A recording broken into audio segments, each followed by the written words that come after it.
Hello there, it's me, Sari, and today I'm here to talk to you a little bit about embossing folders. Embossing folders are made of plastic and they come with a, let's say, a negative and a positive side. One being more flat than the other, that is more raised. And those things combined together will make the paper emboss or deboss if you were to decide on just turning the paper over and using that side instead. And there are many things that you can do with these embossing effects. So let's see, for this example here, I have used that book cover embossing folder, or texture fade as Tim Holtz himself wants to call it. It's the label or the company Sizzix that made this one. So in this case I have got, this is the debossed side if you would like to use that one instead. And this is the embossed side. And you could leave it as it is, just completely white, because a bit of structure or texture always makes things pop and makes them more interesting. But you could of course also ink them up with some ink from ink pads. You could also go for a blending tool and just smoothen out those colors. And in this case I have used another texture fade, and it is this one. It's a big texture fade and you could just use parts of it if you want to. In this case I've just used sort of half of the size. And I have just inked it up with some, I think it's a vintage photo or something like that. So the thing about embossing folders is that you can use them completely as they are, or you can use them partly with a so-called diffuser. I'll be showing you some examples of that later.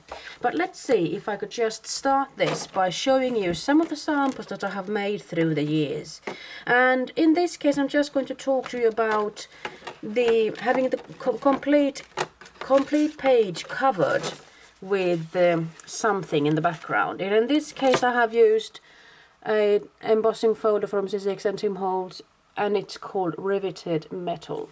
And you can see in the back that I have actually embossed it twice here, and I sort of feel like I have managed to make it seamless. I mean, it doesn't really show where I have it, but still it's there. And in this case I believe that I did have this inked up before. I believe I even sprayed it, or perhaps I just dragged the distress ink on top. After having embossed it, I actually dragged a darker hue on top of those raised bits, so it will look a little bit worn and torn and old. And here's another sample. This is just a card-based watercoloring paper, 300 grams, and I just embossed it halfway through. And then I have added on some metallic shimmer. It could be either Inca gold or it could be acrylic paint or something. But still it does make an impression, doesn't it? You could of course also emboss die-cut pieces. I do have something else that will show you a little bit better. But I've actually used the same embossing folder to emboss that. So that could be fun to do as well. Let's see if I can make this work now. And you know, I could just show you a couple of samples with a brick wall sort of look. As you can see, it's really nice looking when it's just plain white. But you could also ink the embossing folder up beforehand with a sort of a Versamark ink pad or something, and then just run it through your machine and then pour over some embossing powder. And in this case I've used distress embossing powder. It's a sort of hoarse, grainy powder that will in this case feel like it's a brick. It's a sort of sandpapery feel to it. And in this case I've just inked it up with some red. So you can have lots of fun with the embossing folders, especially if you're going to use them as backgrounds. That embossing folder is called Bricked, and it's a set of 2 different ones. Here's another one from Dari's Brick Pattern, it's called. And I was talking to you before about the debossed side, and in this is the one. But if I turn the paper over, I have the embossed side, and I'm getting the debossed side. And in this case I've just colored up the embossing folder itself with some black ink and run it through, and I had a sort of a letterpress effect. And I'm going to show you something else later for that one as well. And you know, just making cards isn't my thing, so making a tag with an embossing folder in the background could be nice as well, just to add some texture. And here's a card with that same thing, and I do believe that I've got some Inca gold on top. And that one is called Wood Grain, also from Tim Holtz and Sussex. And then I'll just show you this one. Here's another one with clocks, and this one is from X-Cut or perhaps Do Crafts. It's fun to just use the background as it is, color it up, and then just stamp a phrase or something on top and make it clean and simple. Well, it's not clean and simple, but easy enough. But then we come to something fun. There are embossing folders that have just a frame around, or just a part of a motif or something on to emboss with. And in this case I have used this beautiful, I think it's Frost something, I don't believe I had the name for it yet, but it's from Crafts 2, I believe this one is. And I just love how this one looks. But the thing is that when you start coloring that paper up, I mean, you mostly you will end up with some ink here. What I did in this case, I'm just going to show you the complete card now, aren't I? So I did a sort of a blue wintry tone-on-tone stamping thing here. And in order to avoid getting things in the center, well, you could actually just emboss it once more and use a really thin paper and then add some glue on top, on the back. Cut out the centerpiece so you can actually put it here, or let's say here, before you start adding your color. I can actually show you. I have prepared something for this. So I have this, and I have used a glue pen to just add on some glue, but you could also go for some remount spray or something similar. And in this case, it's important to put it in the right place and make sure that the things that you want to have covered will be covered. So in this case, it's nice to have some kind of a glue that you can reuse over and over again. And you don't have to go for a blue hue if you don't want to, but I sort of like the blue hue that I have got going on for me here. So I'm going to go for two hues actually. And I'll be taking the tumbled glass and the broken china. And I don't have to put that much force to it when I'm doing it. I could just use it rather gently. And now it seems like I have some excess ink here from another color. I was at a class yesterday and they used a bit stronger color, it seems like. Well, at least it will be visible in the film, I'm sure. And you will get the idea of how I made this. So just ink it up, dragging gently. I mean, the harder you put the color in, the more ink you will get there, of course. And it seems like the ink has been actually really smudged, and I just want the tumbled glass to come through now, don't I? So in the end, you could of course go over the texture or the raised bits, the texture part, with the ink pad itself. So you can actually put a little bit more force here if you want to. Don't forget about the Christmas trees there. And if you would like to, you could of course do a little bit more blending. And if you are on the bold side of the more bolder kind of person, you could actually go in with a bolder color just to see what happens. It doesn't matter if it comes out on the edges, because then you can use your blending tool to blend it better. Let's see, like this. And this will give it some definition, I'm sure. Like that. And then you just peel it off. And there you have it. So it's as easy as that. And I think it's a really nice tip to actually go forward with whatever beautiful looking embossing folder you've got. And just keep the mask on top, and then you know where it is. So let's see, I'm just going to put those back. Here's another one that I used. It's a swirly frame. thing, it's from Crafts too as well. And in this case I just made a template or a mask with that shape that would actually go in the center. So I could avoid the center bit being dirtied up or smudged up. And the fun thing about making these sort of frame embossing things is that you can use a diffuser, which I'll be coming back to soon, and just customize whatever embossing folder you've got at home and just make a frame out of that one as well. And let's see, now I'm going to show you a couple of embossing folders that claim they have a 3 kind of a depth to them, not just 2, which the regular embossing folders are showing, but these are called tri-boss embossing folders. These come from Do Crafts. This one is called Clocks, and it does give you a really nice texture. Here's something that it's called Buttons, also from Do Crafts, but I didn't feel like that one did give me sort of 3 depths. It's alright, I suppose. And here's something with some cogs. And, well, this one is rather flat, I think.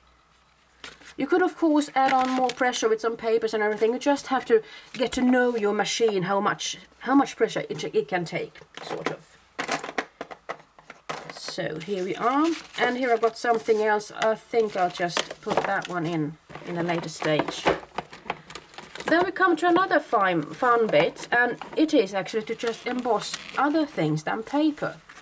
You could emboss things out of, let's say, aluminium tape, and you get a really nice texture there. And then you can ink on or just add on some acrylic paint and wipe off the excess, and then you get a really ragged look. And then you could go on adding more color to this if you want to.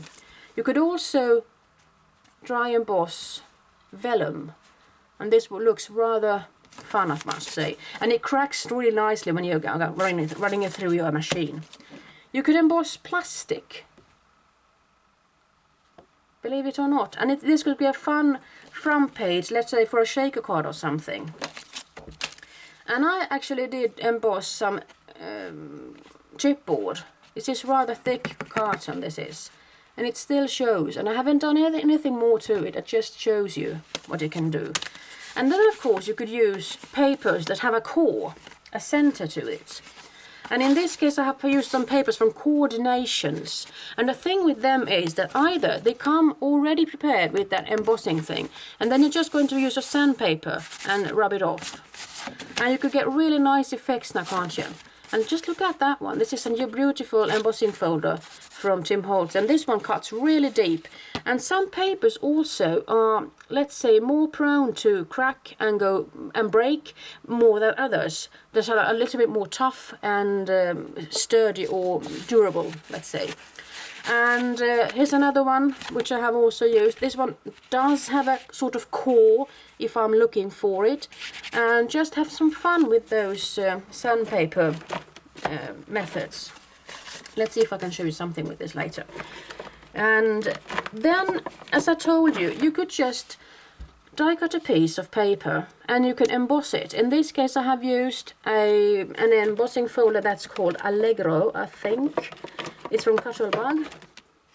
It's one of my first embossing folders. It has got some, it's a wide, got some notes, but they are rather wide apart and they are rather big. But it does look nice there, doesn't it?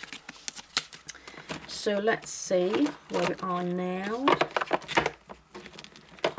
And then we come to the thing that I'm talking about. Using a diffuser. Let's see if I could just put myself in order. I'm sorry about this. It has to be there.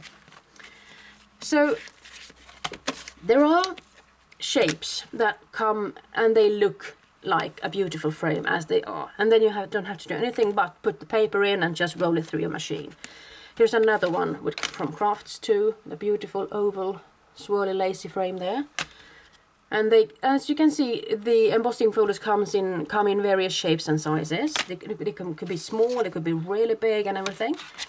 And then you could have some fun with a diffuser. Let's see. In this case I have used this shape. I have used a big embossing folder like this, put the paper in, and then I put this one on top.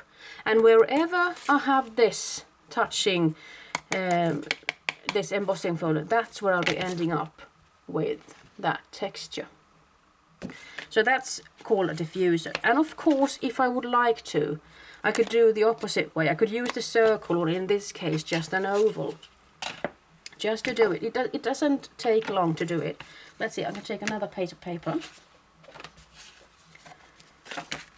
And I'll just use the same one because I can see that this is big enough and it's easy to just put the paper inside and just put that one there. The one thing you have to think about, of course, is since you are replacing one of your cutting plates with this, you need to figure out how you are going to do your embossing. And I believe that I have to go for a sort of base tray, and I'm going to put that one there. Now you can't see everything properly, but I'll be putting this one like this in the machine, and I'll be putting a plate on top.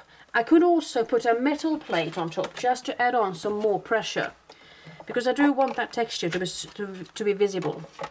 So this is it. I'm going to move this one a little bit because I've got a shelf there with some boxes, so I can't really get that far in, can I? So let's see what will reveal under this method. And you can see I've got that oval shape there. Now you think that it might look sort of flat. It doesn't have an ending to it. So perhaps I could somehow use or make that pop a little bit more. I'm not sure if I'll be able to show it to you, but I do have an idea here. Let's see. I could go for some funky foam at the bottom perhaps. And I'm thinking that I'll be getting a sort of a, just bear with me. I'm just going to take a plastic bit. I mean, you could go for some, let's say an embossing pen or something. And the important thing is that, I'm sorry about this, I just have to move you away. And I'm going to zoom in a little bit more. Because the thing is that if you have a shape or something that you could follow, well, you could just try to make an end for this just by going around the shape like this.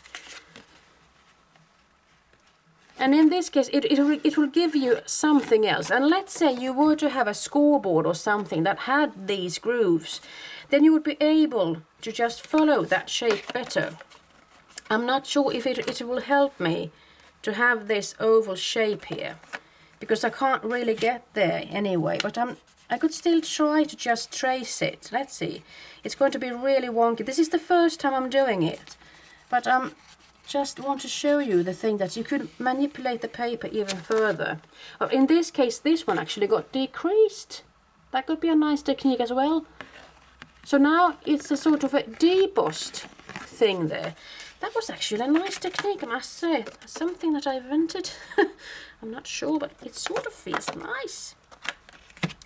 So just by following the shape with an embossing pen or something, you can actually make a decreased thing to this. And then of course, if you're going to glue this one on paper, I mean, I would actually go for some 3D foam tapes or something, so I wouldn't destroy the effect of this. So some 3D tape under here and just glue it down. So that could be nice. Let's see if I go back to where I want to do from the get-go. So I'm just going to put this diffuser away. I'm going to take those away so I know where I am. And it's fun to lengthen your project at times. Let's see. And well, here you can see that I have used a sort of a long piece of paper, and it's all the same thing again with that aluminium tape and everything. And here you can see that there is something. This is where I have a seam, sort of.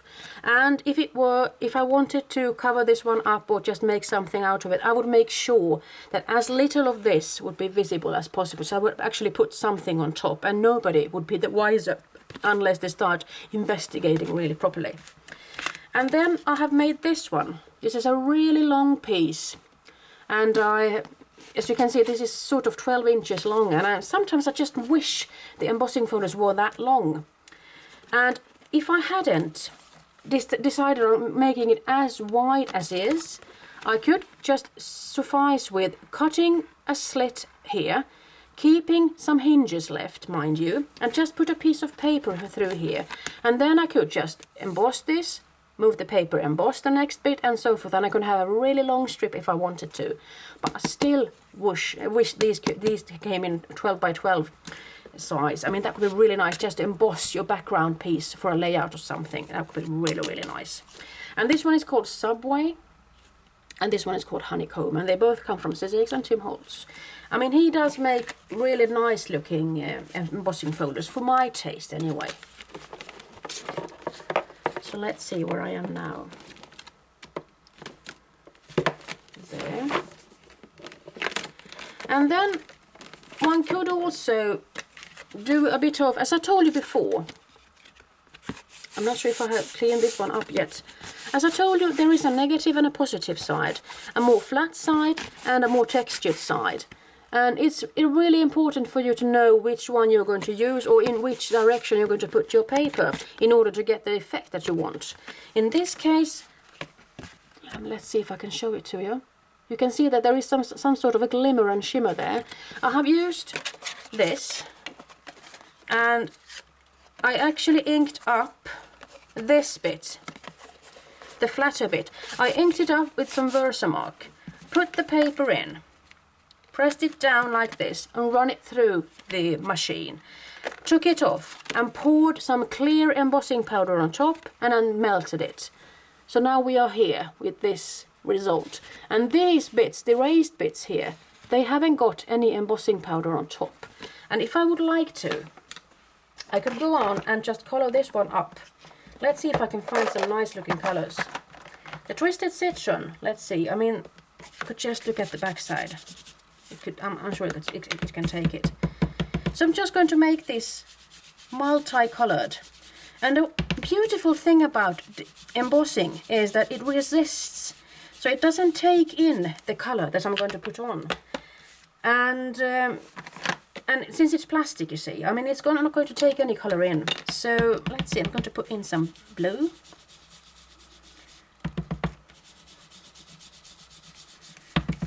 And I'm just going to put it there as well. And I'm just going to go for 3 colors this time. And I'm going to finish things off with some orange, I believe, because I do like these colors, blue, green and orange. They are my favorite colors. And Spiced Marmalade is really a nice color for me. And the thing you see is that by adding orange to blue, it sort of turns brown. So this is the beauty of distress inks. I mean, they blend well together and create new colors if you want to. And I'm just going to put this in the center just to have a really popping look there. And of course, you could go for a wipe or something just to make sure that you haven't got anything here. It sort of seems like it's getting stuck to that. Let's see if I can get a baby wipe.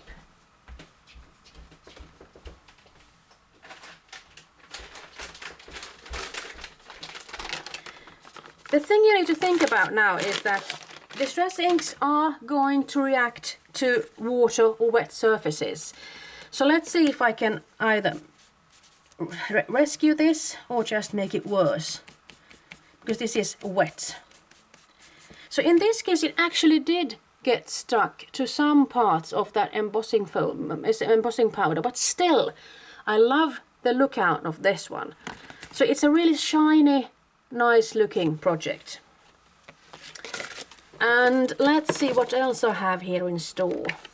Well, I did have planned to do a bit of stamping with embossing folders. Well, let's see if I can make it work. I call it stamping just to tease you a little bit, mind you. Let's see where I'll end up with this.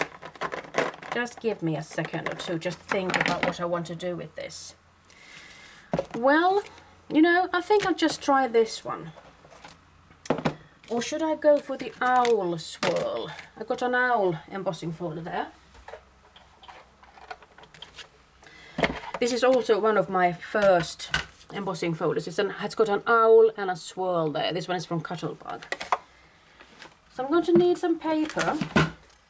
But at first I will be inking this one up.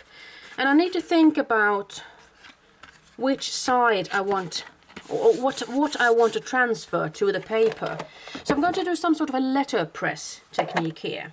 And I believe that it's better to go for some archival ink or something other than distress ink, because it's not going to get stuck as well. So I'm just going to go for some sepia here. And if I were clever enough, let's see, you know what? I'm just going to be clever here now. Because the thing is here, I know that I will be messing this up if I'm not going to make a template for this. So let's see, I'm just going to take these plates.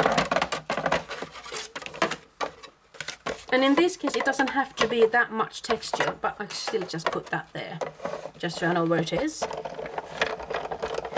This feels rather thin, I must say. Yeah, I'm losing. I forgot about the rubber pad here, didn't I?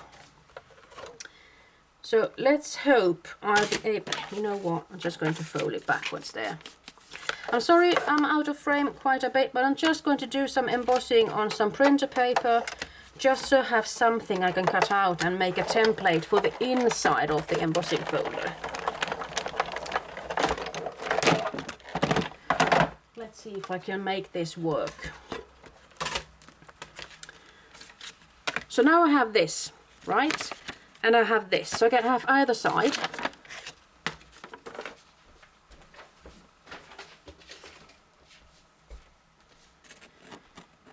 And now I have to think about what I want to have cut out, because I want to be able to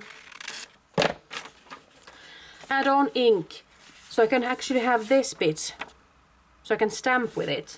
So what I do need is this bit cut out somehow.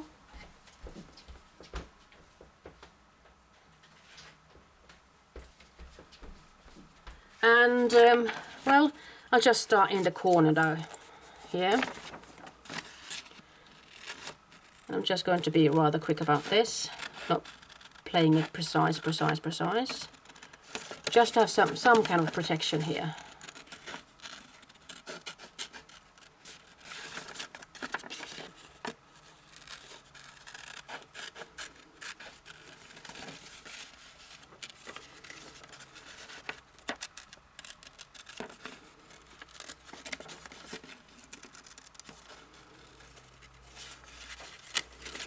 Let's see if I should keep it or not. Well, you see, I just forgot about myself as soon as I said it. Now I have something to put into that embossing folder, I hope.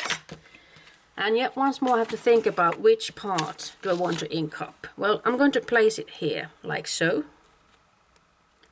And the best thing to do, of course, would be to have some kind of a 3D some kind of glue here, but I'm just going to make it easy here.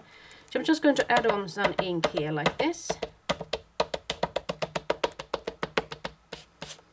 I could drag it on if I like to, but I also would like to just rescue this one as much as I could, not having any excess where I don't want it.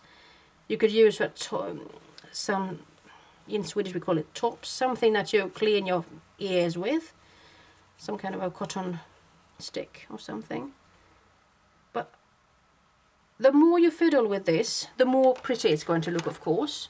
I'm not sure you didn't even see me doing this. What I did was I took the ink and I just dabbed it on the raised bits like so, and I took the baby wipe and just cleaned up a little bit anyway, so it wouldn't be all completely messed up. And then you don't have too much time to figure out what you want to do with it. So just going to put your piece of paper. I'm going to put it towards the other side, so I have the chance of actually pressing it down where I want it. So now it's there. So let's see what happens. So I got my plate there, and I need my rubber plate. Because I'm using the magnet plate here, you see, so I need to figure out a different way of making my sandwich for this embossing thing. Just going to shift it. And let's see if I succeeded or not. Sometimes this letterpressing isn't as easy as it looks, or as you want it to be. But here is the result that I'm sort of going for. So now I have a debossed letterpress thing going on there with the stamping. So I'm not ready yet, as mind you, because this is the one thing. So this is the letterpressing. So if you want the texture to remain as it is, well, you're going to leave this as it is. And of course, you could do a better job cleaning it up before you add on some ink, now wouldn't you? You could also go for a brayer to add on the color more evenly. But if I would like to use this as a stamped image, let's see if I can make it work. So now I'm just going to put the paper on top of the embossing folder like this. I can actually put the embossing folder on top so I can have even more pressure to this. I'm going to continue with my rubber mat because I want as much pressure as I can, and the metal plate, and finally the cutting plate. So let's continue. So what I'm hoping for now is that I have flattened out the paper yet once more. So you see, it does get much flatter, and in this case I could say that I have stamped with an embossing folder. So just imagine you doing that perhaps with a complete background thing. That's easier to stamp with, but I just fancied making something out of this owl now. And the next time I'm going to make it, I'm going to pay more attention to what I do and when I do it. So let's see, I'm going to put that one there. And in this case, I did use a postcard tree boss embossing folder, and I did the same technique with this one, but in this case I did use a coordinations paper, and I sandpapered the core to be visible, and then I just flattened it out yet once more. So you can do your stamping even with a coordinations paper, so to speak. And then of course, let's see, let's see if I have something sensible to say about this. Well, you could have your paper colored beforehand, and then you could decide on if you want to do a debossed or embossed effect. And you could do the same technique with just coloring the embossing folder with some ink, or you could just color the paper first, run it through, and then just add on some color on top. Or you could just go mixed media, wild and crazy. This is something that I have prepared for a project that I'm going to make somehow, perhaps later, I'm not sure. And this is a big embossing folder. I'm not sure about the brand though. And then the final bit, you can have lots of fun with watercoloring techniques and your embossing folders. This is an embossing folder from Crafts 2. It's got some really nice sort of snowflakey dots and bits. And what I do is that I decide on which side I want the ink to be on. And let's see, it's going to be a little bit messy now, but I'm just going to finish it off with a bang now, aren't I? So you see, I'm just going to go for, in this case, I used the back side because I did want a background that was going to be visible. But if I'm going to go for just the raised bits, let's see where I'll end up with that. I'm just going to put some blue on that side. Just going to make it easier with those colors that I have lying around here. Continue with some orange, and then I'm going to take some twisted citron, lemon, sort of a really nice green color there. And I'm going to put the paper on the opposite side. And before I do that, I mean, most preferably, I mean, it's going to be rather messy because I'm not going to clean it up in between now. But if you would like to have a really pristine, crisp look, you should definitely pay more attention to what you're doing and just do it. And I could try to just huff it a little bit moist. I'm feeling like Hannibal Lecter here. And then I'm just going to put it there with the rubber, with the metal, and with the cutting plate itself. And I'm going to run it through.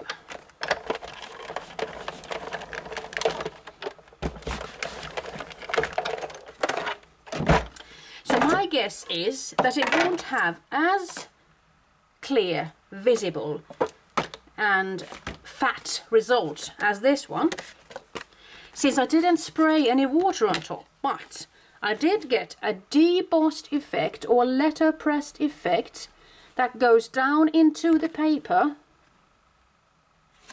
instead of on the raised bits as I did with this one. So here are the two different results. In this case I just added on some color on top, sprayed with a little bit of water so I could get it really moist and such, and run it through, and I get a really sort of watercolory look, and it could be nice. I could add on some shimmer glitter or something afterwards. But if you want a letterpress effect, this is the way to go. But make sure that you clean up the stencil as well as you can, or just use a brayer, because then you're just making sure that you're just getting or hitting the right raised bits instead of having the ink pad diving into the grooves. So let's see. So this is what I had in mind to show you today about embossing folders. I mean, I'm sure there are many more techniques. I mean, you could use dies to do your embossing shapes with, and you could do partial embossing just by adding on, just putting the paper, let's say, partially into the folder. You could just put it in like this. Let's just make it like this. You could put it in like this and emboss, and then you can come back and put it in like this and emboss, and then you're being left off with all, then you have a blank space in the center, and that could be really fun to do as well. So just set your mind free and let your imagination take you wherever it wants to take you, and have some fun, because I believe that embossing folders really can spice up your crafty life, and you know, sometimes I just give them the time needed. So I'm glad I came up with the idea of this video, and I hope to see you getting started embossing, dry embossing that is, more. So I'm going to sign off right now, and I hope to see you soon again. Bye bye.